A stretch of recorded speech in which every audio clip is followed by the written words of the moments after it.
Okay, here we have Gage founders Pamela, Belyea, the executive director, and Gary Faigin, the artistic director of Gage Academy of Art. They dreamt up the idea of a realist art academy in 1989, and the rest, as they say, is history. So, Gary, Pamela, whose idea was it really? Well, my version of the story is that in 1989, I decided to start teaching summer workshops in Santa Fe as something I would organize with one of my students. And Pamela turned to me and she said, I'm having a baby. Why should one of your students do it when I can do a better job? By the way, I was not pregnant. That was a year later. Oh, okay. Anyway, we... memory is a wonderful thing. It's absolutely true. I jumped in and said I would help you. Right. And I was just a helpmate. I was a full-time architect. We were not planning on building an art school. We always summered in Santa Fe. I always took construction jobs. And I said, I'll help you. The baby was the following year. But I think the modern history of Gage as a Seattle art school, there was a second factor. We didn't really think that was going to build into anything, these summer workshops in Santa Fe. But when I applied for jobs and got rejected by every art school in Seattle, which we had already decided to move to, then it occurred to us that maybe this is something we could do year-round in Seattle. And New York. We kept going back to New York. We kept going back to Santa Fe. It took us about 4 years to really say, this is an art school, this is in Seattle, this is exactly what both of us have agreed to do. It was truly an organic and unique process. So, why Seattle?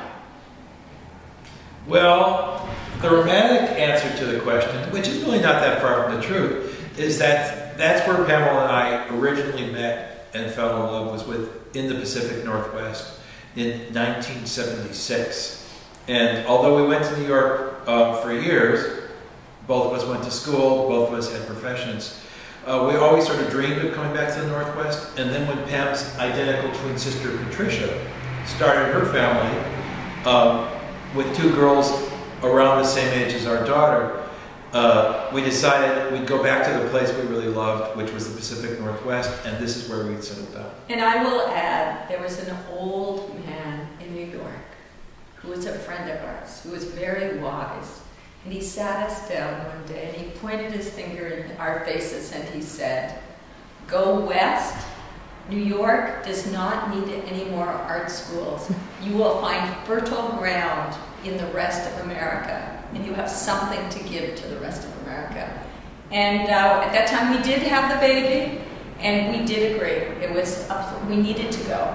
And the baby, of course, is leaving for college in a month. So that's how long we've really been at this. So I have to ask, what's the most difficult part of running an art school? I think Pamela and I are going to have totally different answers to that. I think it's appropriate because I'm the artistic director and I worry about the artistic side of things, and Pam is the executive director and she actually has to run the place. And so for me, and I think Jen Graves covered this really well in The Stranger when she did her wonderful article on Gage, it's really an existential question, which is how do you train an artist? How does somebody go from being an art student to a productive creative artist who's producing something of interest to the cultural world of 2009?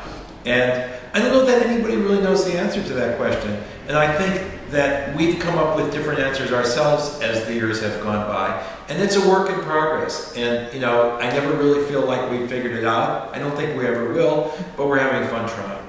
Are we having fun? Well, I am anyway.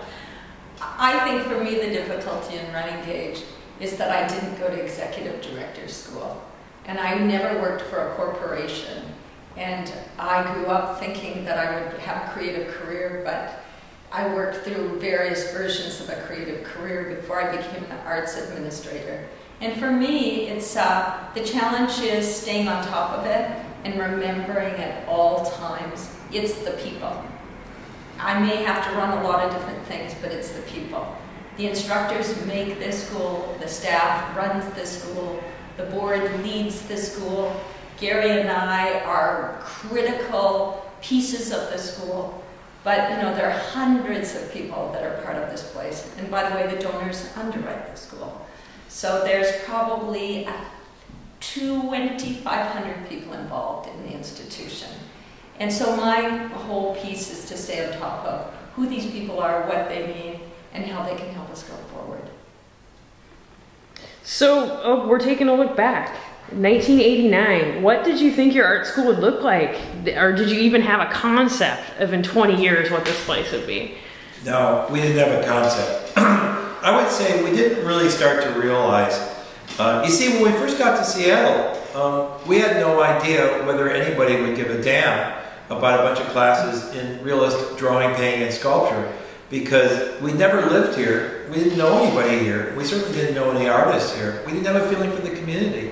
So we really took it one step at a time.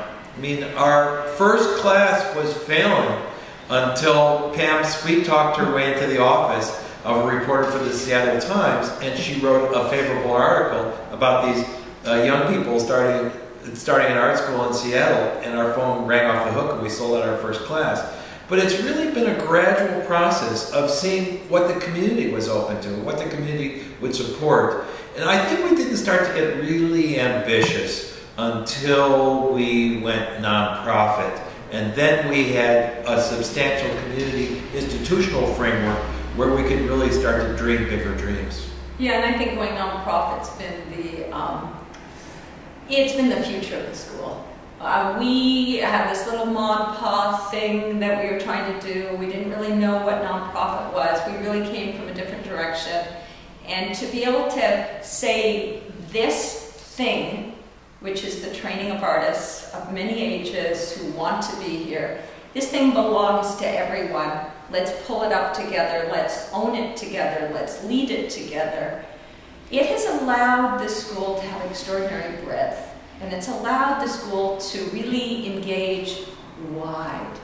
And that's been a lot to me in my role. I'm really interested in being an accessible, public amenity focused on the visual arts, and not a cloister for only the people who know how to knock at our door. And so I think the school, I have said this many times, I think the school is in a beautiful place right now at 20 years, but I actually think at 30 years, it's going to be different than it is today. And I think the vision is coming together right now. And I think that Seattle has embraced us, and I think that we've done well in the Northwest. And I'm as excited going forward as I have in looking back and seeing how we got here. Well, thank you very much for your look at the past, the present, and the future.